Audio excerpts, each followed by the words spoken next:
श्री शिवाय नमस्तुभ्यम। आज की कथा में आप सभी भक्तों का हार्दिक स्वागत है।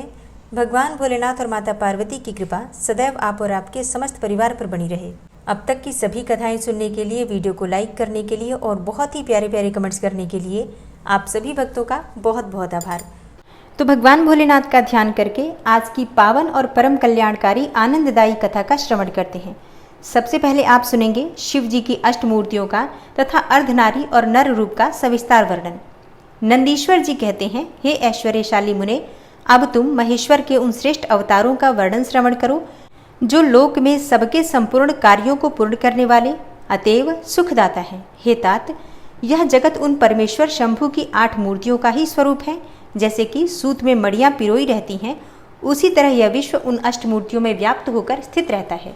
वे प्रसिद्ध 8 मूर्तियां ये हैं: शर्व, भव, रुद्र, उग्र, भीम, पशुपति, ईशान और महादेव। शिव जी के इन शर्व आदि अष्टमूर्तियों द्वारा पृथ्वी, जल, अग्नि, वायु, आकाश, क्षेत्रज्ञ, सूर्य और चंद्रमा अधिष्ठित होते हैं। शास्त्र का ऐसा निश्चय है कि कल्याणकर्ता महेश्वर का विश्वंभरात्मक रूप ही चराचर विश्व को धारण किए हुए है। परमात्मा शिव का सलीलात्मक रूप, जो कि समस्त जगत को जीवन प्रदान करने वाला है, भव नाम से कहा जाता है, जो जगत के बाहर भीतर वर्तमान है और स्वयं ही विश्व का भरण पोषण करता है तथा स्पंदित होता है। उग्र रूपधारी प्रभु के उस रूप को सत्पुरुष उग्र कहते हैं। महादेव का जो सबको अवकाश देने वाला सर्वव्यापी आकाशात्मक रूप है, उसे भीम कहते हैं। वह भूत वृंद का भेदक है। जो रूप समस्त आत्माओं का अधिष्ठान, संपूर्ण क्षेत्रों में निवास करने वाला और जीवों के भवपाश का छेदक है, उसे पशुपति का रूप समझना चाहिए। महेश्वर का संपूर्ण जगत को प्रकाशित करने वाला जो सूर्य नामक रूप है, उसे ईशान कहते हैं। वह द्युलोक में भ्रमण करता है।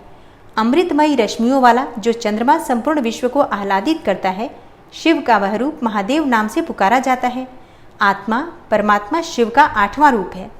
यह मूर्ति अन्य मूर्तियों की व्यापिका है, इसलिए यह सारा विश्व शिवमय है। जिस प्रकार वृक्ष के मूल को सींचने से उसकी शाखाएं पुष्पित हो जाती हैं, उसी तरह से शिव का पूजन करने से शिव स्वरूप विश्व परिपुष्ट होता है। जैसे इस लोक में पुत्र पौत्र आदि को देखकर पिता प्रसन्न होता है, हर्षित होता है, उसी तरह से विश्व को भली भांति हर्षित देखकर शंकर को आनंद मिलता है। इसलिए यदि कोई भी देहधारी को कष्ट देता है तो निस्संदेह मानो उसने अष्टमूर्ति शिव का ही अनिष्ट किया है। हे सनत कुमार जी, इस प्रकार भगवान शिव अपनी अष्टमूर्तियों द्वारा समस्त विश्व को अधिष्ठित करके विराजमान हैं। अतः तुम पूर्ण भक्ति भाव से उन परम कारण रुद्र का भजन करो। प्रिय सनत कुमार जी, अब तुम शिव जी के अनुपम अर्धनारी नर रूप का वर्णन सुनो। हे महाप्राज्ञ, वह रूप ब्रह्मा की कामनाओं को पूर्ण करने वाला है। सृष्टि के आदि में जब सृष्टिकर्ता ब्रह्मा द्वारा रची हुई सारी प्रजाएं विस्तार को प्राप्त नहीं हुई, तब ब्रह्मा उस दुख से दुखी होकर चिंताकुल हो गए। उसी समय यो आकाशवाणी हुई, हे ब्रह्मन, अब मैथुनी सृष्टि की रचना करो। उस व्योमवाणी को सुनकर ब्रह्मा ने मैथुनी सृष्टि उत्पन्न करने का विचार तो किया, परंतु इससे पहले नारियों का कुल ईशान से प्रकट ही नहीं हुआ था। इसलिए पद्मयोनि ब्रह्मा मैथुनी सृष्टि रचने में समर्थ न हो सके। तब वे इस प्रकार विचार करके कि शंभु की कृपा के बिना मैथुनी प्रजा उत्पन्न नहीं हो सकती, तप करने को उद्यत हुए। उस समय ब्रह्मा पराशक्ति शिवा सहित परमेश्वर शिव का प्रेम पूर्वक हृदय में ध्यान करके घोर तप करने लगे। उसके बाद तप और अनुष्ठान में लगे हुए ब्रह्मा के उस तीव्र तप से थोड़े ही समय में शिव जी प्रसन्न हो गए। तब वे कष्टहारी शंकर पूर्ण सच्चिदानंद की कामदा मूर्ति में प्रविष्ट होकर अर्धनारी नर के रूप में ब्रह्मा के निकट ही प्रकट हो गए। उन देवाधिदेव शंकर को पराशक्ति शिवा के साथ आया हुआ देखकर ब्रह्मा ने दंड की भांति भूमि पर लेटकर उन्हें प्रणाम किया और फिर वे हाथ जोड़कर स्तुति करने लगे। तब विश्वकर्ता देवाधिदेव महादेव परमेश्वर परम प्रसन्न होकर ब्रह्मा से मेघ की सी गंभीर वाणी में बोले। ईश्वर ने कहा, हे महाभागवत, मेरे प्यारे पुत्र पितामह, मुझे तुम्हारा सारा मनोरथ पूर्णतया ज्ञात हो गया है। तुमने जो इस समय प्रजाओं की वृद्धि के लिए घोर तप किया है, तुम्हारे उस तप से मैं प्रसन्न हो गया हूँ और तुम्हें तुम्हारा अभिष्ट प्रदान करूंगा। यो स्वभाव से ही मधुर तथा परम उदार वचन कहकर शिवजी ने अपने शरीर के अर्धभाग से शिवा देवी को पृथक कर दिया। तब शिव से पृथक होकर प्रकट हुई उन परमा शक्ति को देखकर ब्रह्मा विनम्र भाव से प्रणाम करके उनसे प्रार्थना करने लगे। ब्रह्मा ने कहा, हे शिवे, सृष्टि के प्रारंभ में तुम्हारे पति देवाधिदेव परमात्मा शंभु ने मेरी सृष्टि की थी और मेरे द्वारा सारी प्रजाओं की रचना की थी। हे शिवे, तब मैंने देवता आदि समस्त प्रजाओं की मानसिक सृष्टि की, परंतु बारंबार रचना करने पर भी उनकी वृद्धि नहीं हो रही है। अतः अब मैं स्त्री और पुरुष के समागम से उत्पन्न होने वाली सृष्टि का निर्माण करके अपनी सारी प्रजाओं की वृद्धि करना चाहता हूँ, किंतु अभी तक तुमसे अक्षय नारी कुल का प्राकट्य नहीं हुआ है। इस कारण नारी कुल की सृष्टि की रचना करना मेरी शक्ति के बाहर है। चूंकि सारी शक्तियों का उद्गम स्थान तुम ही हो, इसलिए मैं तुम अखिलेश्वरी परमा शक्ति से प्रार्थना करता हूँ। हे शिवे, मैं तुम्हें नमस्कार करता हूँ। तुम मुझे नारी कुल की सृष्टि करने के लिए शक्ति प्रदान करो, क्योंकि हे शिवप्रिय, इसी को तुम चराचर जगत की उत्पत्ति का कारण समझो। हे वरदेश्वरी, मैं तुमसे एक और वर की याचना करता हूँ। हे जगन्माता, कृपा करके उसे भी मुझे दीजिए। मैं तुम्हारे चरणों में नमस्कार करता हूँ। वह वर ये है कि हे सर्वव्यापिनी, हे जगत जननी, तुम चराचर जगत की वृद्धि के लिए अपने एक सर्वसमर्थ रूप से मेरे पुत्र दक्ष की पुत्री हो जाओ। ब्रह्मा द्वारा इस प्रकार याचना किए जाने पर परमेश्वरी देवी शिवा ने तथास्तु ऐसा ही होगा कहकर वह शक्ति ब्रह्मा को प्रदान कर दी। सुतराम जगन्मयी शिव शक्ति शिवा देवी ने अपनी भौहों के मध्य भाग से अपने ही समान प्रभाशाली एक शक्ति की रचना की। उस शक्ति को देखकर देवश्रेष्ठ भगवान शंकर, जो लीलाकारी, कष्टहारी और कृपा के सागर हैं, हंसते हुए जगदम्बिका से बोले। शिवजी ने कहा, हे देवी, परमेष्ठी ब्रह्मा ने तपस्या द्वारा तुम्हारी आराधना की है, अतः अब तुम उन पर प्रसन्न हो जाओ और उनका सारा मनोरथ पूर्ण करो। तब शिवा देवी ने परमेश्वर शिव की उस आज्ञा को सिर झुकाकर ग्रहण किया और ब्रह्मा के कथनानुसार दक्ष की पुत्री होना स्वीकार कर लिया। हे मुने, इस प्रकार शिवा देवी ब्रह्मा को अनुपम शक्ति प्रदान करके शंभु के शरीर में प्रविष्ट हो गई। तत्पश्चात भगवान शंकर भी तुरंत ही अंतर्ध्यान हो गए। तभी से इस लोक में स्त्री भाग की कल्पना हुई और मैथुनी सृष्टि चल पड़ी। इससे ब्रह्मा को महान आनंद प्राप्त हुआ। हे तात, इस प्रकार मैंने तुमसे शिवजी के महान अनुपम अर्धनारी नरार्ध रूप का वर्णन कर दिया। यह सत्पुरुषों के लिए मंगलदायक है। और अब आप सुनेंगे वाराह कल्प में होने वाले शिवजी के प्रथम अवतार से लेकर 9वें अवतार तक, ऋषभ अवतार तक का वर्णन। नंदीश्वर जी कहते हैं, हे सर्वज्ञ सनत कुमार जी, एक बार रुद्र ने हर्षित होकर ब्रह्मा जी से शंकर जी के चरित्र का प्रेम पूर्वक वर्णन किया था। वह चरित्र सदा परम सुखदायक है, उसे तुम श्रवण करो। वह चरित्र इस प्रकार है। शिव जी ने कहा था, हे ब्रह्मन, वाराह कल्प के 7वें मनवंतर में संपूर्ण लोकों को प्रकाशित करने वाले भगवान कल्पेश्वर, जो कि तुम्हारे प्रपौत्र हैं, वैवस्वत मनु के पुत्र होंगे। तब उस मनवंतर की चतुर्युगियों के किसी द्वापर युग में मैं लोकों पर अनुग्रह करने तथा ब्राह्मणों का हित करने के लिए प्रकट होऊंगा। हे ब्रह्मन, युग प्रवृत्ति के अनुसार उस प्रथम चतुर्युगी के प्रथम द्वापर युग में जब प्रभु स्वयं ही व्याप्त होंगे, तब मैं उस कलयुग के अंत में ब्राह्मणों के हितार्थ शिवा सहित श्वेत नामक महामुनि होकर प्रकट होऊंगा।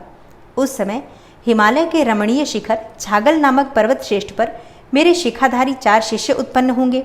उनके नाम होंगे श्वेत, श्वेतशिक, श्वेताश्व और श्वेतलोहित। वे चारों ध्यान योग के आश्रय से मेरे नगर में जाएंगे। वहां वे मुझ अविनाशी को तत्वतः जानकर मेरे भक्त हो जाएंगे तथा जन्म, जरा और मृत्यु से रहित होकर पर ब्रह्म की समाधि में लीन रहेंगे।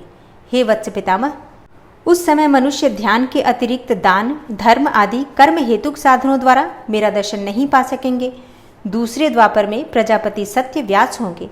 उस समय मैं कलयुग में सुतार नाम से उत्पन्न होऊंगा और वहां भी मेरे दुंदुभि, शतरूप, ऋषिक तथा केतुमान नामक 4 वेदवादी द्विज शिष्य होंगे। वे चारों ध्यान योग के बल से मेरे नगर को जाएंगे और मुझ अविनाशी को तत्वतः जानकर मुक्त हो जाएंगे। तीसरे द्वापर में जब भार्गव नामक व्यास होंगे, तब मैं भी नगर के निकट ही दमन नाम से प्रकट होऊंगा। उस समय भी मेरे विशोक, विशेष, विपाप और पापनाशन नामक 4 पुत्र होंगे। हे चतुरानन, उस अवतार में मैं शिष्यों को साथ लेकर व्यास की सहायता करूंगा और उस कलयुग में निवृत्ति मार्ग को सुदृढ़ बनाऊंगा। चौथे द्वापर में जब अंगिरा व्यास कहे जाएंगे, उस समय मैं सुहोत्र नाम से अवतार लूंगा। उस समय भी मेरे 4 योग साधक महात्मा पुत्र होंगे। हे ब्रह्मन, उनके नाम होंगे सुमुख, दुर्मुख, दुर्दुम और दुरतिक्रम। उस अवसर पर भी इन शिष्यों के साथ मैं व्यास की सहायता में लगा रहूंगा। 5वें द्वापर में सविता व्यास नाम से कहे जाएंगे। तब मैं कंक नामक महातपस्वी योगी होऊंगा। हे ब्रह्मन, वहां भी मेरे 4 योग साधक महात्मा पुत्र होंगे। उनके नाम बतलाता हूँ, सुनो। सनक, सनातन, प्रभावशाली सनंदन और सर्वव्यापक, निर्मल तथा अहंकार रहित सनत कुमार। उस समय भी कंक नामधारी मैं सविता नामक व्यास का सहायक बनूंगा और निवृत्ति मार्ग को बढ़ाऊंगा।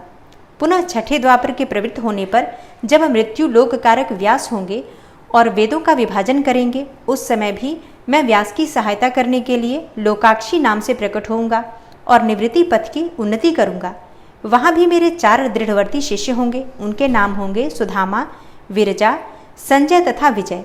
हे विधे, 7वें द्वापर के आरंभ में जब शतक्रतु नामक व्यास होंगे, उस समय भी मैं योग मार्ग में परम निपुण जैगिशव्य नाम से प्रकट होऊंगा और काशीपुरी में गुफा के अंदर दिव्य देश में कुशासन पर बैठकर योग को सुदृढ़ बनाऊंगा तथा शतक्रतु नामक व्यास की सहायता और संसार भय से भक्तों का उद्धार करूंगा। और उस युग में भी मेरे सारस्वत, योगीश, मेघवाह और सुवाहन नामक 4 पुत्र होंगे। 8वें द्वापर के आने पर मुनिवर वशिष्ठ वेदों का विभाजन करने वाले वेदव्यास होंगे। हे योगवित्तम, उस युग में भी मैं दधिवाहन नाम से अवतार लूंगा और व्यास की सहायता करूंगा। उस समय कपिल, आसुरी, पंचशिख और सालवल नाम वाले मेरे 4 योगी पुत्र उत्पन्न होंगे जो मेरे ही समान होंगे। हे ब्रह्मन, 9वीं चतुर्युगी के द्वापर युग में मुनिश्रेष्ठ सारस्वत व्यास नाम से प्रसिद्ध होंगे। उन व्यास के निवृत्ति मार्ग की वृद्धि के लिए ध्यान करने पर मैं ऋषभ नाम से अवतार लूंगा। उस समय पाराशर, गर्ग, भार्गव तथा गिरीश नाम के 4 महायोगी मेरे शिष्य होंगे। हे प्रजापते, उनके सहयोग से मैं योग मार्ग को सुदृढ़ बनाऊंगा। हे सन्मुने, इस प्रकार मैं व्यास का सहायक बनूंगा। हे ब्रह्मन, उसी रूप से मैं बहुत से दुखी भक्तों पर दया करके उनका भवसागर से उद्धार करूंगा। मेरा वह ऋषभ नामक अवतार योग मार्ग का प्रवर्तक सारस्वत व्यास के मन को संतोष देने वाला और नाना प्रकार से रक्षा करने वाला होगा। उस अवतार में मैं भद्रायु नामक राजकुमार को, जो कि विषदोष से मर जाने के कारण पिता द्वारा त्याग दिया जाएगा, जीवन प्रदान करूंगा। तदनंतर उस राजपुत्र की आयु के 16वें वर्ष में ऋषभ ऋषि, जो कि मेरे ही अंश हैं, उसके घर पधारेंगे। हे प्रजापते, उस राजकुमार द्वारा पूजित होने पर वे सद्रूपधारी कृपालु मुनि उसे राजधर्म का उपदेश करेंगे। तत्पश्चात वे दीनवत्सल मुनि हर्षित चित्त से उसे दिव्य कवच, शंख और संपूर्ण शत्रुओं का विनाश करने वाला एक चमकीला खड्ग प्रदान करेंगे। फिर कृपा पूर्वक उसके शरीर पर भस्म लगाकर उसे 12,000 हाथियों का बल भी देंगे। यो माता सहित भद्रायु को भलीभांति आश्वासन देकर तथा उन दोनों द्वारा पूजित होकर प्रभावशाली ऋषभ मुनि स्वेच्छानुसार चले जाएंगे। हे ब्रह्मन, तब राजर्षि भद्रायु भी रिपुगणों को जीतकर और कीर्तिमालिनी के साथ विवाह करके धर्मपूर्वक राज्य करेगा। हे मुने, मुझ शंकर का वह ऋषभ नामक 9वां अवतार ऐसा प्रभावशाली होगा, वह सत्पुरुषों की गति तथा दीनों के लिए बंधु साहित्यकारी होगा। मैंने उसका वर्णन तुम्हें सुना दिया। यह ऋषभ चरित्र परम पावन, महान तथा स्वर्ग, यश और आयु को देने वाला है, अतः इसे प्रयत्न पूर्वक सुनाना चाहिए। और अब आप सुनेंगे शिवजी द्वारा 10वें से लेकर 28वें योगेश्वर अवतारों का वर्णन। भगवान शिवजी कहते हैं, हे ब्रह्मन, 10वें द्वापर में त्रिधामा नाम के मुनि व्यास होंगे। वे हिमालय के रमणीय शिखर पर्वतों में उत्तम भृगुतुंग पर निवास करेंगे। वहाँ भी मेरे श्रुति विदित 4 पुत्र होंगे। उनके नाम होंगे भृंगु, बलबंधु, नरामित्र और तपोधन केतुश्रृंग। और 11वें द्वापर में जब त्रिवृत नामक व्यास होंगे, तब मैं कलयुग में गंगा द्वार में तप नाम से प्रकट होऊंगा। और वहाँ भी मेरे लंबोदर, लंबाक्ष, केशलंब और प्रलंबक नामक 4 दृढ़व्रती पुत्र होंगे। 12वीं चतुर्युगी के द्वापर युग में शततेजा नाम के वेदव्यास होंगे। उस समय मैं द्वापर के समाप्त होने पर कलयुग में हेमकंचुक में जाकर अत्रि नाम से अवतार लूंगा और व्यास की सहायता के लिए निवृत्ति मार्ग को प्रतिष्ठित करूंगा। हे महामुने, वहाँ भी मेरे सर्वज्ञ, समय बुद्धि, साध्य और शर्व नामक 4 उत्तम योगी पुत्र होंगे। 13वें द्वापर युग में जब धर्म स्वरूप नारायण व्यास होंगे, तब मैं पर्वत श्रेष्ठ गंधमादन पर वालखिल्याश्रम में महामुनि बलि नाम से उत्पन्न होऊंगा। वहाँ भी मेरे सुधामा, काश्यप, वशिष्ठ और विरजा नामक 4 सुंदर पुत्र होंगे। 14वीं चतुर्युगी के द्वापर युग में जब रक्ष नामक व्यास होंगे, उस समय मैं अंगिरा के वंश में गौतम नाम से उत्पन्न होऊंगा। उस कलयुग में भी अत्रि, वशद, श्रवण और स्नविष्कट मेरे पुत्र होंगे। 15वें द्वापर में जब त्रैयारूणी व्यास होंगे, उस समय मैं हिमालय के पृष्ठभाग में स्थित वेदशेष नामक पर्वत पर सरस्वती के उत्तर तट का आश्रय लेकर वेदशिरा नाम से अवतार ग्रहण करूंगा। उस समय महापराक्रमी वेदशिर ही मेरा अस्त्र होगा।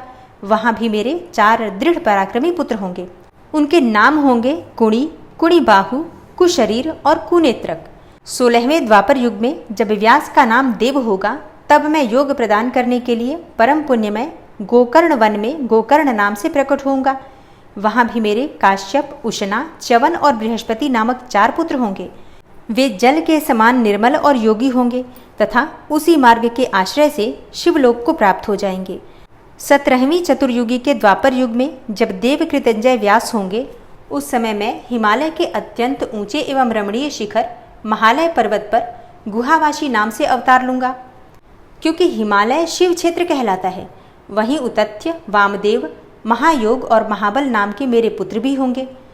18वीं चतुर्युगी के द्वापर युग में जब ऋतंजय व्यास होंगे, तब मैं हिमालय के उस सुंदर शिखर पर, जिसका नाम शिखंडी पर्वत है और जहाँ महान पुण्यमय सिद्ध क्षेत्र तथा सिद्धों द्वारा सेवित शिखंडी वन भी है, शिखंडी नाम से उत्पन्न होऊंगा।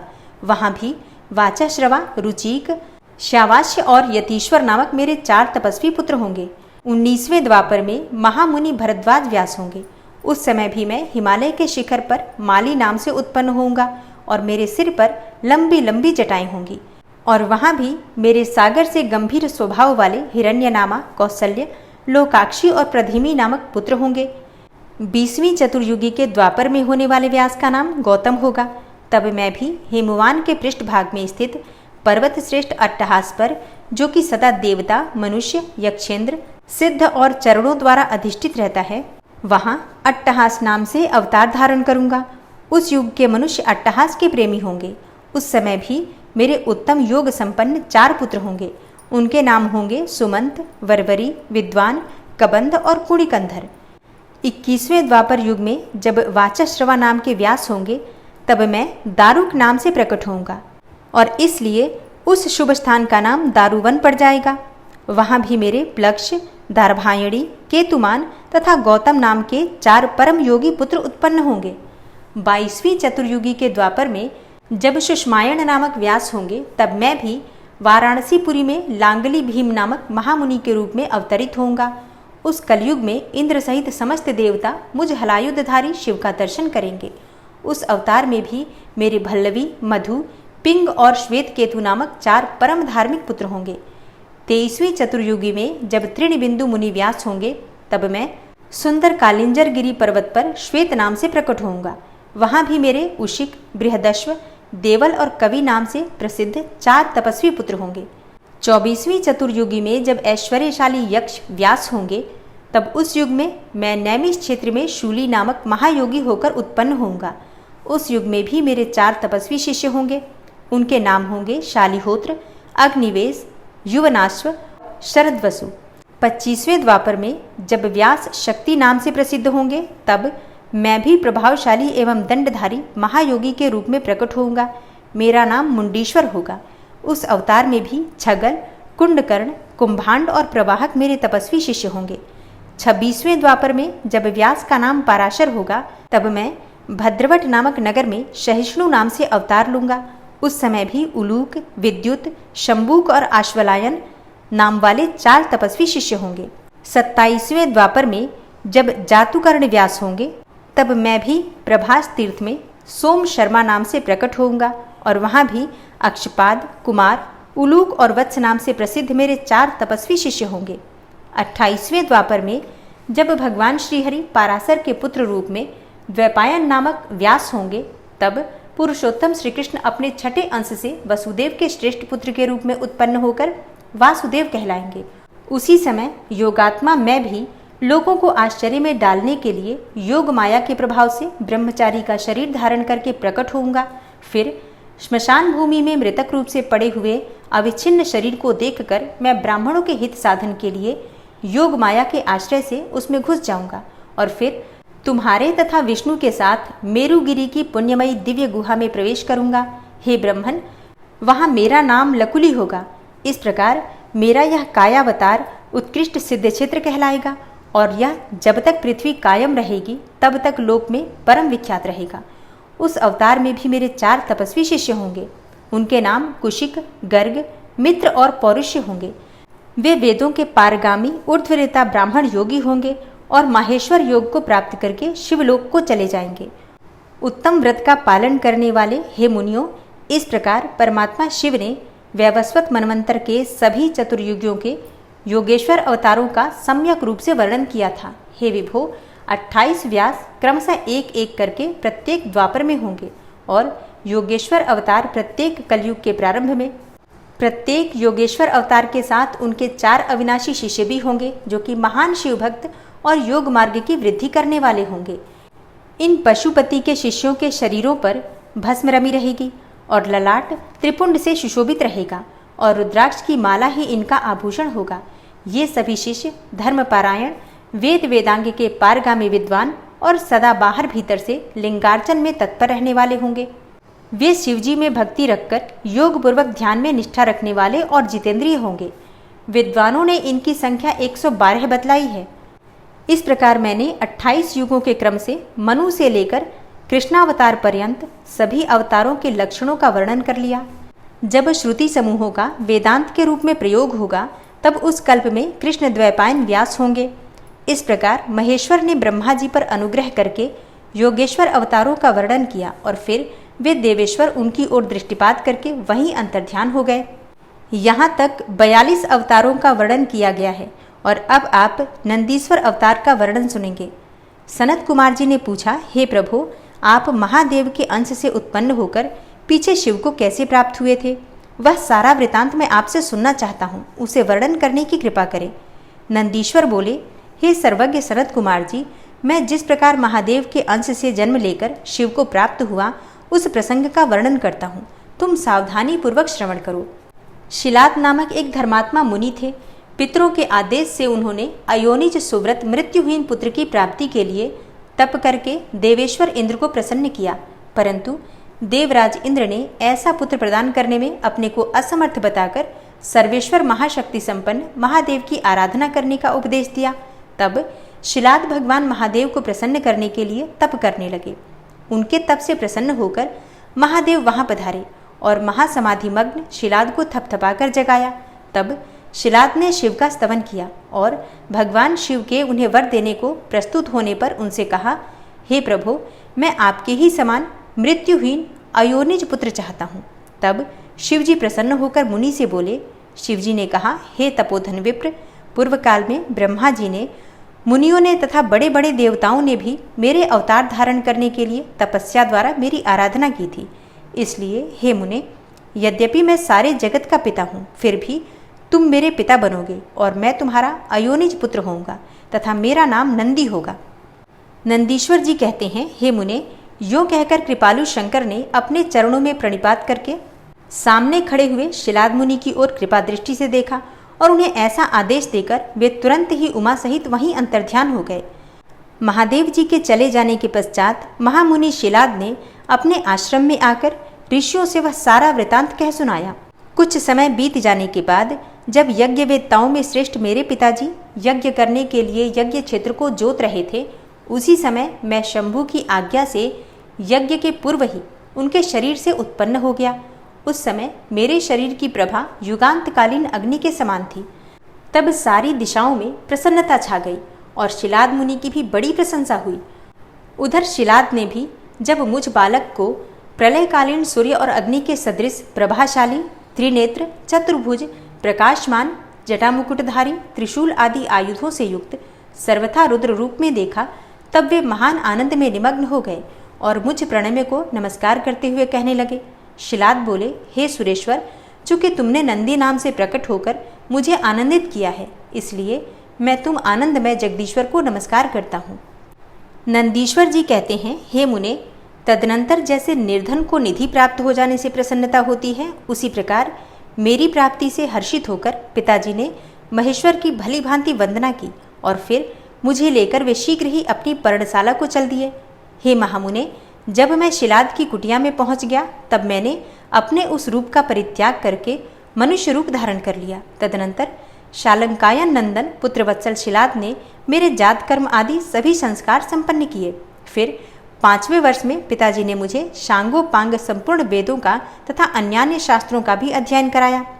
7वां वर्ष पूरा होने पर शिवजी की आज्ञा से मित्र और वरुण नाम के मुनि मुझे देखने के लिए पिताजी के आश्रम पर पधारे। शिलाद मुनि ने उनकी पूरी आवभगत की। जब वे दोनों महात्मा मुनीश्वर आनंद पूर्वक आसन पर विराज गए तब मेरी ओर बारंबार निहार कर बोले। मित्र और वरुण ने कहा, हे तात शिलाद, यद्यपि तुम्हारा पुत्र नंदी संपूर्ण शास्त्रों के अर्थों का पारगामी विद्वान है, तथापि इसकी आयु बहुत थोड़ी है।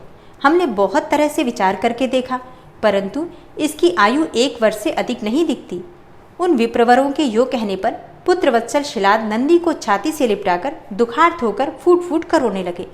तब पिता और पितामह को मृतक की भांति भूमि पर पड़ा हुआ देखकर नंदी शिवजी के चरण कमलों का स्मरण करके प्रसन्नतापूर्वक पूछने लगा, हे पिताजी, आपको कौन सा ऐसा दुख आ पड़ा है जिसके कारण आपका शरीर कांप रहा है और आप रो रहे हैं? आपको वह दुख कहाँ से प्राप्त हुआ है? मैं इसे ठीक ठीक जानना चाहता हूँ। पिताजी ने कहा, बेटा, तुम्हारी अल्पायु के दुख से मैं अत्यंत दुखी हो रहा हूँ। तुम ही बताओ, मेरे इस कष्ट को कौन दूर कर सकता है? मैं उसकी शरण ग्रहण करूँ। पुत्र बोला, पिताजी, मैं आपके सामने शपथ करता हूँ और यह बिल्कुल सत्य बात कह रहा हूँ कि चाहे देवता, दानव, यम, काल तथा अन्यान्य प्राणी ये सबके सब मिलकर मुझे मारना चाहे तो भी मेरी बाल्यकाल में मृत्यु नहीं होगी। अतः आप दुखी मत हो। तब पिताजी ने पूछा, मेरे प्यारे लाल, तुमने ऐसा कौन सा तप किया है अथवा तुम्हें कौन सा ऐसा ज्ञान, योग या ऐश्वर्य प्राप्त है जिसके बल पर तुम दारुण दुख को नष्ट कर दोगे? पुत्र ने कहा, हे तात, मैं न तो तप से मृत्यु को हटाऊंगा और न विद्या से। मैं महादेव जी के भजन से मृत्यु को जीत लूंगा। इसके अतिरिक्त अन्य कोई उपाय है ही नहीं। नंदीश्वर जी कहते हैं, हे मुने, यो कहकर मैंने सिर झुकाकर पिताजी के चरणों में प्रणाम किया और फिर उनकी प्रदक्षिणा करके उत्तम वन की राह ली। नंदिकेश्वर कहते हैं, हे मुने, वन में जाकर मैंने एकांत स्थान में अपना आसन लगाया और उत्तम बुद्धि का आश्रय लेकर मैं उग्र तप में प्रवृत्त हुआ, जो बड़े बड़े मुनियों के लिए भी दुष्कर था। उस समय मैं नदी के पावन तट पर सुदृढ़ रूप से ध्यान लगाकर बैठ गया और एकाग्र तथा समाहित मन से अपने हृदय कमल के मध्य भाग में 3 नेत्र, 10 भुजा तथा 5 मुख वाले शांति स्वरूप देवाधिदेव सदाशिव का ध्यान करके रुद्र मंत्र का जप करने लगा। तब उस जप में मुझे तल्लीन देखकर चंद्रार्धभूषण परमेश्वर महादेव प्रसन्न हो गए और उमा सहित वहां पधार कर प्रेम पूर्वक बोले। शिवजी ने कहा, हे शिलादनंदन, तुमने बड़ा उत्तम तप किया है। तुम्हारी इस तपस्या से संतुष्ट होकर मैं तुम्हें वर देने के लिए आया हूँ। तुम्हारे मन में जो अभिष्ट हो वह मांग लो। महादेव जी के यो कहने पर मैं सिर के बल उनके चरणों में लौट गया और फिर बुढ़ापा तथा शोक का निवारण करने वाले परमेशान की स्तुति करने लगा। तब परम कष्टहारी वृषभध्वज परमेश्वर शंभु ने मुझ परम भक्ति संपन्न नंदी को, जिसके नेत्रों में आंसू छलक आए थे और जो सिर के बल चरणों में पड़ा था, अपने दोनों हाथों से पकड़कर उठा लिया और शरीर पर हाथ फेरने लगे। फिर वे जगदीश्वर, गणाध्यक्षों तथा हिमाचल कुमारी पार्वती देवी की ओर दृष्टिपात करके मुझे कृपा दृष्टि से देखते हुए इस प्रकार कहने लगे, वत्सनंदी, उन दोनों विप्रों को तो मैंने ही भेजा था। महाप्राज्ञ, तुम्हें मृत्यु का भय कहाँ? तुम तो मेरे ही समान हो, इसमें तनिक भी संशय नहीं है। तुम अजर, अमर, दुख रहित, अव्यय और अक्षय होकर सदा गणनायक बने रहोगे तथा पिता और सुहृद वर्ग सहित मेरे प्रियजन होगे। तुम में मेरे ही समान बल होगा। तुम नित्य मेरे पार्श्वभाग में स्थित रहोगे और तुम पर निरंतर मेरा प्रेम बना ही रहेगा। मेरी कृपा से जन्म, जरा और मृत्यु तुम पर अपना प्रभाव नहीं डाल सकेंगे। नंदीश्वर जी कहते हैं, हे मुने, यो कहकर कृपा सागर शंभु ने कमलों की बनी हुई अपनी शिरोमाला को उतारकर तुरंत ही मेरे गले में डाल दिया। हे विप्रवर, उस शुभ माला के गले में पड़ते ही मैं 3 नेत्र और 10 भुजाओं से संपन्न हो गया तथा द्वितीय शंकर सा प्रतीत होने लगा।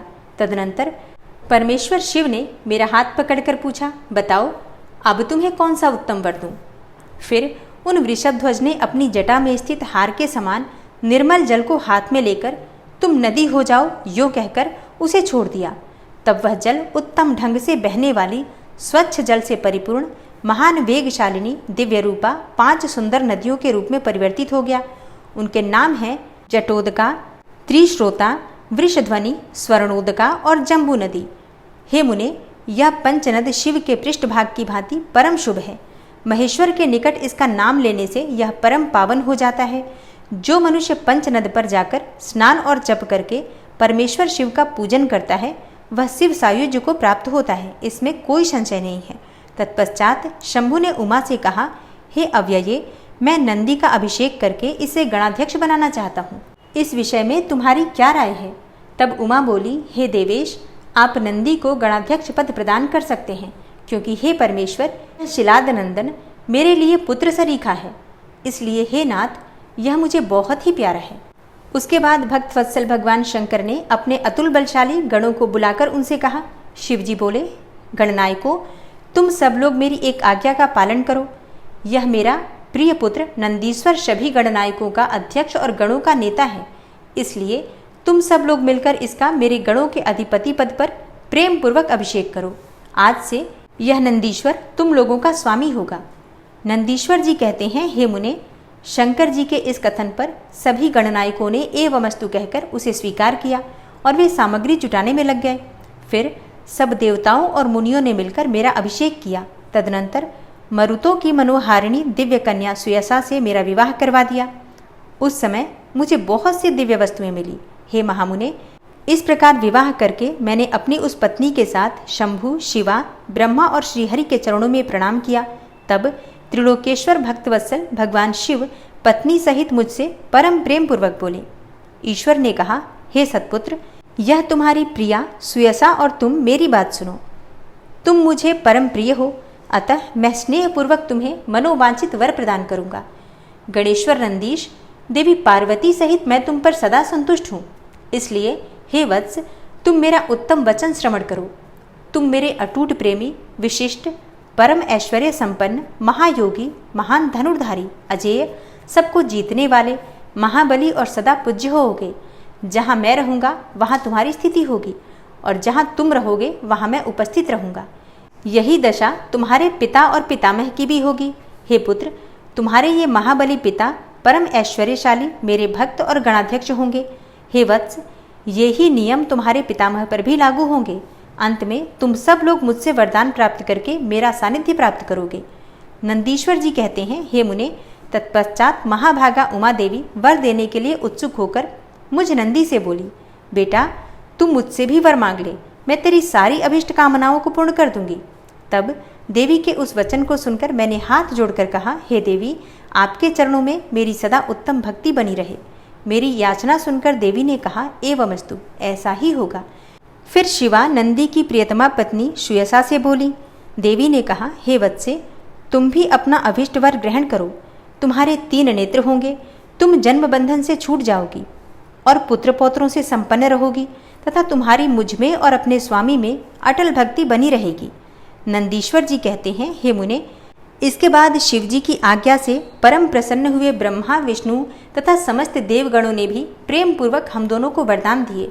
तत्पश्चात परमेश्वर शिव कुटुंब सहित मुझे अपनाकर तथा उमा सहित वृष पर आरूढ़ होकर संबंधियों एवं बांधवों के साथ अपने निवास स्थान को चले गए।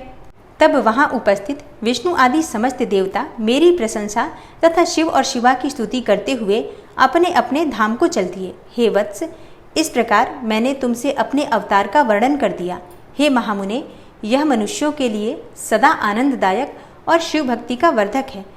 जो श्रद्धालु मानव भक्ति भावित चित्त से मुझे नंदी के इस जन्म, वर प्राप्ति, अभिषेक और विवाह के वृतांत को सुनेगा अथवा दूसरों को सुनाएगा तथा पढ़ेगा या दूसरे को पढ़ाएगा, वह इस लोक में संपूर्ण सुखों को भोग कर अंत में परम गति को प्राप्त होगा।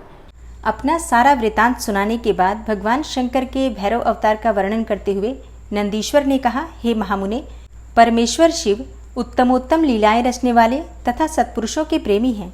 उन्होंने मार्गशीर्ष मास के कृष्ण पक्ष की अष्टमी को भैरव रूप से अवतार लिया था। इसलिए जो मनुष्य मार्गशीर्ष मास की कृष्णाष्टमी को काल भैरव के सन्निकट उपवास करके रात्रि में जागरण करता है, वह समस्त पापों से मुक्त हो जाता है और जो मनुष्य अन्यत्र भी मतलब दूसरे स्थान पर भी भक्ति पूर्वक जागरण सहित इस व्रत का अनुष्ठान करेगा वह भी महापापों से मुक्त होकर सद्गति को प्राप्त हो जाएगा। प्राणियों के लाखों जन्मों में किए हुए जो पाप होते हैं वे सब के सब काल भैरव के दर्शन मात्र से निर्मल हो जाते हैं। जो मूर्ख काल भैरव के भक्तों का अनिष्ट करता है वह इस जन्म में दुख भोग कर पुनः दुर्गति को प्राप्त होता है। जो लोग विश्वनाथ के तो भक्त हैं परंतु काल भैरव की भक्ति नहीं करते उन्हें महान दुख की प्राप्ति होती है। काशी में तो इसका विशेष प्रभाव पड़ता है। जो मनुष्य वाराणसी में निवास करके काल भैरव का भजन नहीं करता उसके पाप शुक्ल पक्ष के चंद्रमा की भांति बढ़ते ही रहते हैं। जो मनुष्य काशी में प्रत्येक भौमवार की कृष्णाष्टमी के दिन कालराज का भजन पूजन नहीं करता उसका पुण्य कृष्ण पक्ष के चंद्रमा के समान क्षीण हो जाता है। और यहाँ मैं आपकी जानकारी के लिए बता दूं, भौमवार की कृष्ण पक्ष की अष्टमी अर्थात जो कृष्ण पक्ष की अष्टमी मंगलवार के दिन आती है उसे काल भैरव अष्टमी कहा जाता है। वैसे भी कृष्ण पक्ष की जो अष्टमी होती है उसे काल भैरव अष्टमी कहते हैं। उस दिन भगवान शिव के काल भैरव स्वरूप की पूजा की जाती है। और जो शुक्ल पक्ष की अष्टमी होती है उसे आप सभी जानते हैं, मासिक दुर्गा अष्टमी के नाम से जाना जाता है। उस दिन भगवती जगदम्बा माँ दुर्गा की पूजा की जाती है। तो अगर आप काशी में रहते हैं प्रत्येक भौमवार को कृष्ण पक्ष की अष्टमी के दिन कालराज का भजन पूजन जरूर करना चाहिए। वैसे आप कहीं भी रहते हैं तब भी आपको काल भैरव की पूजा करनी चाहिए।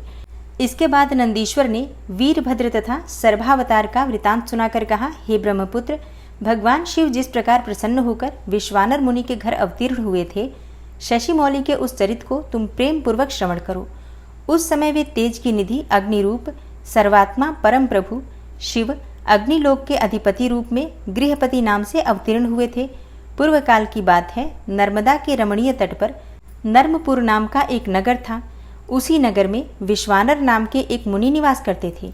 उनका जन्म शांडिल्य गोत्र में हुआ था। वे परम पावन पुण्यात्मा शिव भक्त ब्रह्म तेज के निधि और जितेंद्रिय थे। ब्रह्मचर्य आश्रम में उनकी बड़ी निष्ठा थी। वे सदा ब्रह्म यज्ञ में तत्पर रहते थे। फिर उन्होंने सुशिष्मति नाम की एक सद्गुणवती कन्या से विवाह कर लिया और वे ब्राह्मणोचित कर्म करते हुए देवता तथा पितरों को प्रिय लगने वाला जीवन बिताने लगे।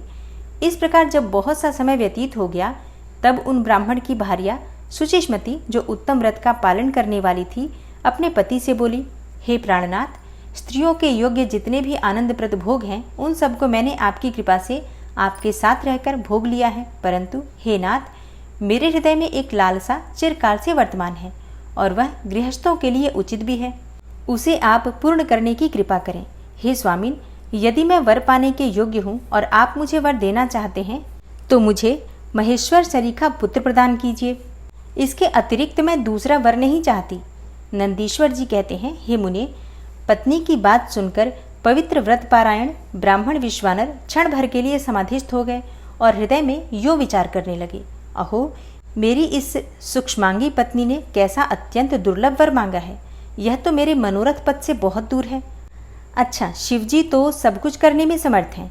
ऐसा प्रतीत होता है मानो उन शंभु ने ही इसके मुख में बैठकर वाणी रूप से ऐसी बात कही है, अन्यथा दूसरा कौन है जो ऐसा करने में समर्थ हो सकता है। तदनंतर वे एक पत्नीव्रती मुनि विश्वानर पत्नी को आश्वासन देकर वाराणसी में गए और घोर तप के द्वारा भगवान शिव के वीरेश लिंग की आराधना करने लगे। इस प्रकार उन्होंने 1 वर्ष पर्यंत भक्तिपूर्वक उत्तम वीरेश लिंग की त्रिकाल अर्चना करते हुए अद्भुत तप किया। त्रिकाल अर्चना का मतलब होता है सुबह शाम दोपहर, मतलब तीनों संध्या जो होती है उस समय को त्रिकाल अर्चना कहते हैं। और इस प्रकार की त्रिकाल अर्चना उन्होंने पूरे 1 वर्ष तक की। फिर 13वां मास आने पर एक दिन वे द्विजवर प्रातःकाल त्रिपथगामिनी गंगा के जल में स्नान करके जो ही वीरेश के निकट पहुंचे त्यों ही उन तपोधन को उस लिंग के मध्य एक 8 वर्षीय विभूति भूषित बालक दिखाई दिया। उस नग्न शिशु के नेत्र कानों तक फैले हुए थे, होठों पर गहरी लालिमा छाई हुई थी, मस्तक पर पीले रंग की सुंदर जटा सुशोभित थी और मुख पर हंसी खेल रही थी। वह शैशवोचित अलंकार और चिताभस्म धारण किए हुए था तथा अपनी लीला से हंसता हुआ श्रुति सूक्तों का पाठ कर रहा था। उस बालक को देखकर विश्वानर मुनि कृतार्थ हो गए और आनंद के कारण उनका शरीर रोमांचित हो उठा तथा बारंबार नमस्कार है इस प्रकार से उनका हृदय उद्गार फूट पड़ा। फिर वे अभिलाषा पूर्ण करने वाले 8 पद्मों द्वारा बाल रूपधारी परमानंद स्वरूप शंभु का स्तवन करते हुए बोले। विश्वानर ने कहा, हे भगवान, आप ही एकमात्र अद्वितीय ब्रह्म हैं। यह सारा जगत आपका ही स्वरूप है। यहाँ अनेक कुछ भी नहीं है। यह बिल्कुल सत्य है कि एकमात्र रुद्र के अतिरिक्त दूसरे किसी की सत्ता नहीं है। इसलिए मैं आप महेश की शरण ग्रहण करता हूँ। हे शंभो, आप ही सबके कर्ता हर्ता हैं तथा जैसे आत्मधर्म एक होते हुए भी अनेक रूपों से दिखता है, उसी प्रकार आप भी एक रूप होकर नाना रूपों में व्याप्त हैं। फिर भी आप रूप रहित हैं। इसलिए आप ईश्वर के अतिरिक्त मैं किसी दूसरे की शरण नहीं ले सकता। जैसे रज्जु में सर्प, सीपी में चांदी और मृग मरीचिका में जल प्रवाह का भान मिथ्या है, उसी प्रकार जिसे जान लेने पर यह विश्व प्रपंच मिथ्या भासित होता है, उन महेश्वर की मैं शरण लेता हूँ। हे शंभो, जल में जो शीतलता, अग्नि में दाहकता, सूर्य में गर्मी, चंद्रमा में आह्लादकारिता, पुष्प में गंध और दुग्ध में घी वर्तमान है, वह आपका ही स्वरूप है। अतः मैं आपके शरण हूँ। आप कान रहित होकर शब्द सुनते हैं, नासिका विहीन होकर सूंघते हैं, पैर न होने पर भी दूर तक चले जाते हैं, नेत्रहीन होकर भी सब कुछ देखते हैं और जिह्वा रहित होकर भी समस्त रसों के ज्ञाता हैं। भला आपको सम्यक रूप से कौन जान सकता है? इसलिए मैं आपकी शरण में जाता हूँ। हे ईश, आपके रहस्य को न तो साक्षात वेद ही जानता है और न विष्णु, न अखिल विश्व के विधाता ब्रह्मा, न योगेंद्र और न इंद्र आदि प्रधान देवताओं को ही इसका पता है, परंतु आपका भक्त उसे जान लेता है। अतः मैं आपकी शरण ग्रहण करता हूँ। हे ईश, न तो आपका कोई गोत्र है, न जन्म है, न नाम है, न रूप है, न शील और न देश है। ऐसा होने पर भी आप त्रिलोकी के अधीश्वर तथा संपूर्ण कामनाओं को पूर्ण करने वाले हैं। हे ईश्वर, इसलिए मैं आपका भजन करता हूँ। हे स्मरारे, आप सर्वस्वरूप हैं। यह सारा विश्व प्रपंच आपसे ही प्रकट हुआ है। आप गौरी के प्राणनाथ, दिगंबर और परम शांत हैं। बाल, युवा और वृद्ध अवस्था में आप ही वर्तमान हैं। ऐसी कौन सी वस्तु है जिसमें आप व्याप्त न हो? अतः मैं आपके चरणों में नतमस्तक हूँ। नंदीश्वर कहते हैं, हे मुने, इस प्रकार स्तुति करके विप्रवर विश्वानर हाथ जोड़कर भूमि पर गिरना ही चाहते थे। तब तक संपूर्ण वृद्धों के भी वृद्ध बाल रूपधारी शिव परम हर्षित होकर उन भूदेव से बोले। बाल रूपी शिव ने कहा, हे मुनि श्रेष्ठ विश्वानर, तुमने आज मुझे संतुष्ट कर दिया है। हे भूदेव, मेरा मन प्रसन्न हो गया है। अतः अब तुम उत्तम वर मांग लो। यह सुनकर मुनि श्रेष्ठ विश्वानर कृतकृत्य हो गए और उनका मन हर्षमगन हो गया। तब वे उठकर बाल रूपधारी शंकर जी से बोले। विश्वानर ने कहा, हे प्रभावशाली महेश्वर, आप तो सर्वांतर्यामी हैं, ऐश्वर्य संपन्न हैं, आप शर्व हैं तथा भक्तों को सब कुछ दे डालने वाले हैं। भला आप सर्वज्ञ से कौन सी बात छुपी है? फिर भी आप मुझे दीनता प्रकट करने वाली याचना के प्रति आकृष्ट होने के लिए क्यों कह रहे हैं? हे महेशान, ऐसा जानकर आपको जैसी इच्छा हो वैसा ही कीजिए। नंदीश्वर जी कहते हैं, हे मुने, पवित्र व्रत में तत्पर विश्वानर के उस वचन को सुनकर पावन शिशु रूपधारी महादेव हंसकर शुचि से बोले। हे शुचे, तुमने अपने हृदय में अपनी पत्नी शुचिस्मति के प्रति जो अभिलाषा कर रखी है, वह निस्संदेह थोड़े ही समय में पूर्ण हो जाएगी। हे महामते, मैं शुचिस्मति के गर्भ से तुम्हारा पुत्र होकर प्रकट होऊंगा। मेरा नाम गृहपति होगा। मैं परम पावन तथा समस्त देवताओं के लिए प्रिय होऊंगा। जो मनुष्य 1 वर्ष तक शिवजी के सन्निकट तुम्हारे द्वारा कथित पुण्यमय अभिलाषाष्टक स्तोत्र का तीनों काल पाठ करेगा, उसकी सारी अभिलाषाएं यह पूर्ण कर देगा। इस स्तोत्र का पाठ पुत्र, पौत्र और धन का प्रदाता, सर्वथा शांतिकारक, सारी विपत्तियों का विनाशक, स्वर्ग और मोक्ष रूप संपत्ति का कर्ता तथा समस्त कामनाओं को पूर्ण करने वाला है। निस्संदेह यह अकेला ही समस्त स्तोत्रों के समान है।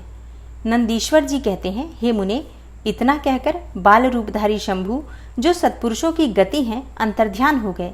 तब विप्रवर विश्वानर भी प्रसन्न मन से अपने घर को लौट आए। नंदीश्वर जी कहते हैं, हे मुने, घर आकर उस ब्राह्मण ने बड़े हर्ष के साथ अपनी पत्नी से यह सारा वृतांत कह सुनाया। उसे सुनकर विप्रपत्नी शुचिस्मति को महान आनंद प्राप्त हुआ। वह अत्यंत प्रेम पूर्वक अपने भाग्य की सराहना करने लगी। तदनंतर समय आने पर ब्राह्मण द्वारा विधि पूर्वक गर्भाधान कर्म संपन्न किए जाने पर वह नारी गर्भवती हुई।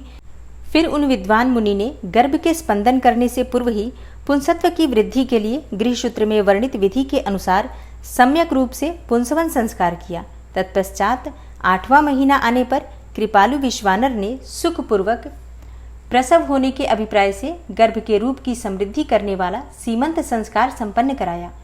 इसके बाद ताराओं के अनुकूल होने पर जब बृहस्पति केंद्रवर्ती हुए और शुभ ग्रहों का योग आया, तब शुभ लग्न में भगवान शंकर, जिनके मुख की कांति पूर्णिमा के चंद्रमा के समान है तथा जो अरिष्ट रूपी दीपक को बुझाने वाले समस्त अरिष्टों के विनाशक और भू भुवः स्वः तीनों लोकों के निवासियों को सब तरह से सुख देने वाले हैं, उस सुचिस्मृति के गर्भ से पुत्र रूप में प्रकट हुए। उस समय गंध को वहन करने वाले वायु के वाहन मेघ दिशा रूपी बधुओं के मुख पर वस्त्र से बन गए, अर्थात चारों ओर काली घटा उमड़ आई।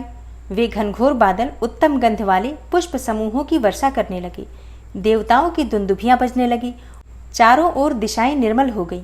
प्राणियों के मनों के साथ साथ सरिताओं का जल भी निर्मल हो गया। प्राणियों की वाणी सर्वथा कल्याणी और प्रिय भाषिणी हो उठी। संपूर्ण प्रसिद्ध ऋषि मुनि तथा देवता, यक्ष, किन्नर, विद्याधर आदि मंगल द्रव्य ले लेकर पधारे। स्वयं ब्रह्मा जी ने नम्रता पूर्वक उसका जात कर्म संस्कार किया और उस बालक के रूप तथा वेद का विचार करके यह निश्चय किया कि इसका नाम गृहपति होना चाहिए। फिर 11वें दिन उन्होंने नामकरण की विधि के अनुसार वेद मंत्रों का उच्चारण करते हुए उसका गृहपति ऐसा नामकरण किया। उसके बाद सबके पितामह ब्रह्मा चारों वेदों में कथित आशीर्वादात्मक मंत्रों द्वारा उसका अभिनंदन करके हंस पर आरूढ़ होकर अपने लोक को चले गए। तदुपरांत शंकर भी लौकिकी गति का आश्रय लेकर उस बालक की उचित रक्षा का विधान करके अपने वाहन पर चढ़कर अपने धाम को पधार गए।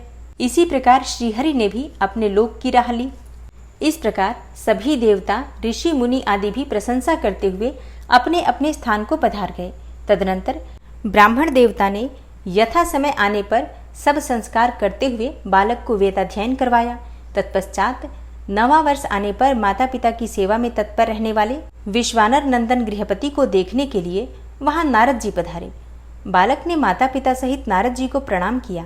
फिर नारद जी ने बालक की हस्तरेखा, जिह्वा, तालु आदि देखकर कहा, हे मुनि विश्वानर, मैं तुम्हारे पुत्र के लक्षणों का वर्णन करता हूँ, तुम आदर पूर्वक उसे श्रवण करो। तुम्हारा यह पुत्र परम भाग्यवान है और इसके संपूर्ण अंगों के लक्षण भी शुभ हैं, किंतु इसके सर्वगुण संपन्न, संपूर्ण शुभ लक्षणों से समन्वित और चंद्रमा के समान संपूर्ण निर्मल कलाओं से सुशोभित होने पर भी विधाता ही इसकी रक्षा करे। इसलिए सब तरह के उपायों द्वारा इस शिशु की रक्षा करनी चाहिए, क्योंकि विधाता के विपरीत होने पर गुण भी दोष हो जाता है। मुझे शंका है कि इसके 12वें वर्ष में इस पर बिजली अथवा अग्नि द्वारा विघ्न आएगा। यूँ कहकर नारद जी जैसे आए थे वैसे ही देवलोक को चले गए। हे सनत कुमार जी, नारद जी का यह कथन सुनकर पत्नी सहित विश्वानर ने समझ लिया कि ये तो बड़ा भयंकर वज्रपात हुआ है। फिर वे हाय मैं मारा गया यूँ कहकर छाती पीटने लगे और पुत्र शोक से व्याकुल होकर गहरी मूर्छा के वशीभूत हो गए। उधर शुचिस्मती भी दुख से पीड़ित होकर अत्यंत ऊंचे स्वर से हाहाकार करती हुई ढाड़े मारकर रो पड़ी। उसकी सारी इंद्रियां अत्यंत व्याकुल हो उठी। तब पत्नी के आर्तनाद को सुनकर विश्वानर भी मूर्छा त्याग कर उठ बैठे और ये क्या हुआ, कैसे हुआ, यूँ उच्च स्वर से बोलते हुए कहने लगे, गृहपति जो मेरा बाहर विचरने वाला प्राण, मेरी सारी इंद्रियों का स्वामी तथा मेरे अंतरात्मा में निवास करने वाला है, कहाँ है? तब माता पिता को इस प्रकार अत्यंत शोकग्रस्त देखकर शंकर के अंश से उत्पन्न हुआ वह बालक गृहपति मुस्कुराकर बोला। गृहपति ने कहा, माताजी तथा पिताजी, बताइए इस समय आप लोगों के रोने का क्या कारण है?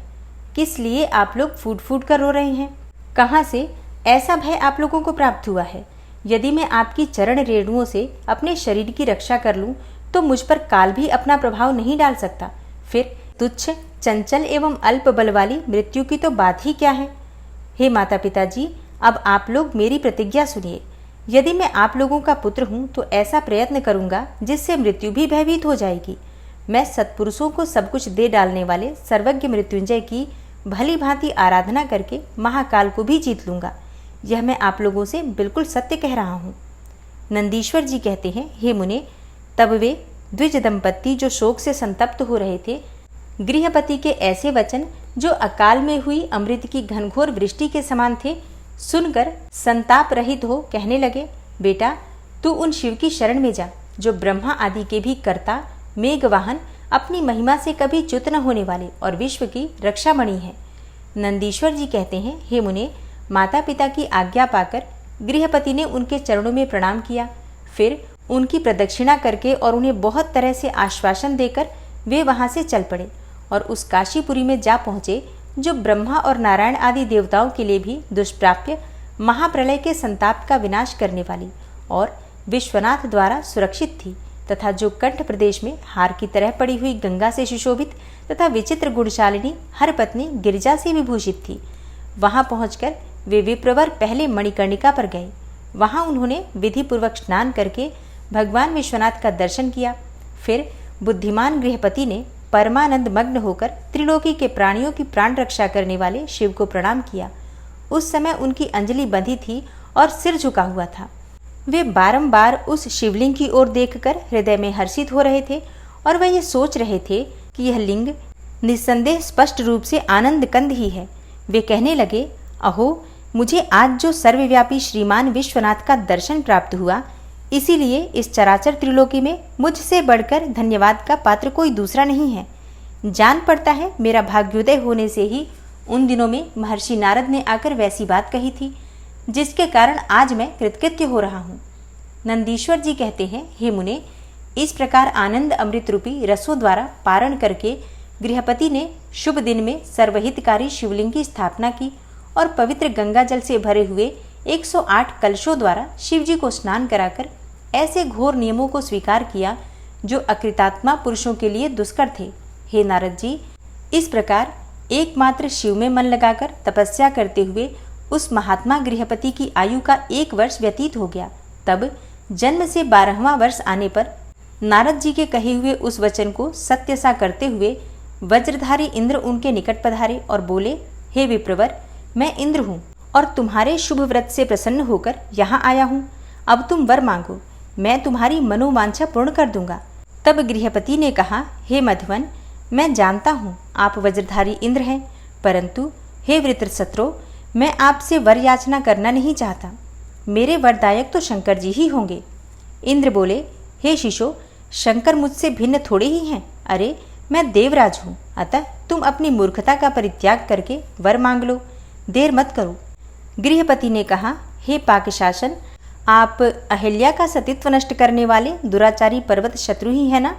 आप जाइए, क्योंकि मैं पशुपति के अतिरिक्त किसी अन्य देव के सामने स्पष्ट रूप से प्रार्थना करना नहीं चाहता।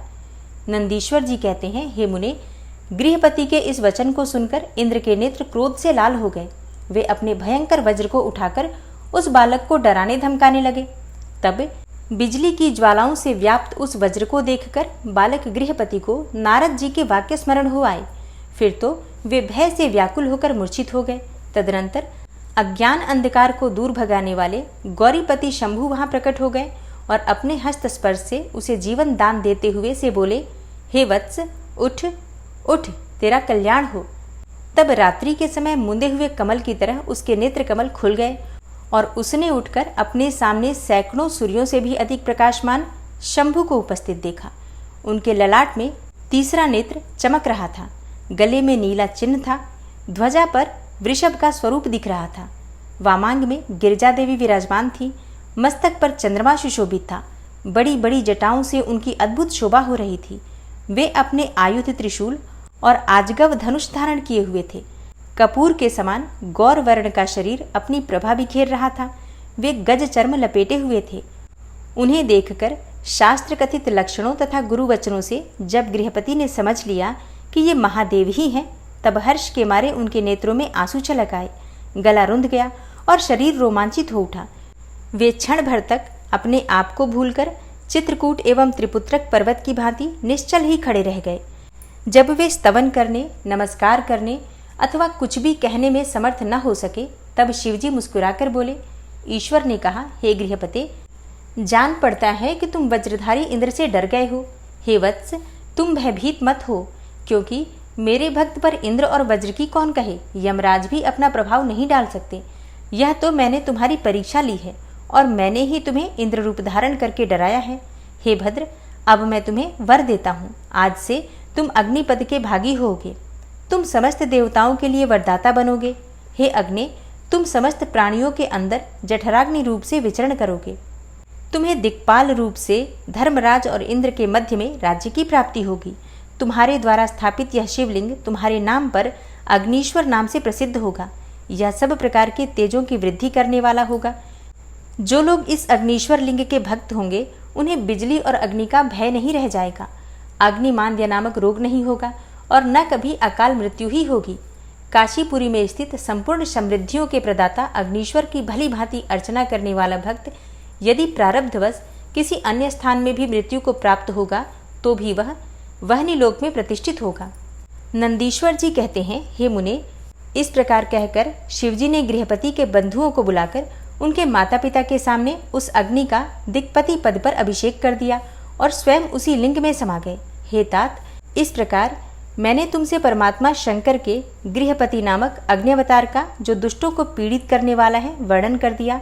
जो सुदृढ़ पराक्रमी जितेंद्रिय पुरुष अथवा सत्व संपन्न स्त्रियां अग्नि प्रवेश कर जाती हैं, वे सब के सब अग्नि सरीखे तेजस्वी होते हैं। इसी प्रकार जो ब्राह्मण अग्निहोत्र पारायण, ब्रह्मचारी तथा पंचाग्नि का सेवन करने वाले हैं, वे अग्नि के समान वर्चस्वी होकर अग्निलोक में विचरते हैं।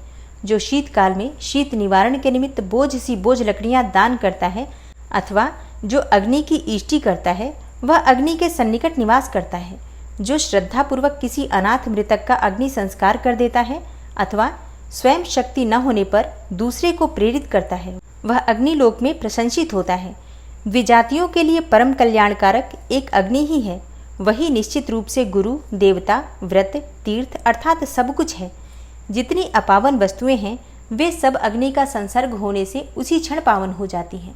इसीलिए अग्नि को पावक कहा गया है। यह शंभु की प्रत्यक्ष तेजोमयी दहनात्मिका मूर्ति है, जो सृष्टि रचने वाली, पालन करने वाली और संहार करने वाली है। भला इसके बिना कौन सी वस्तु दृष्टिगोचर हो सकती है।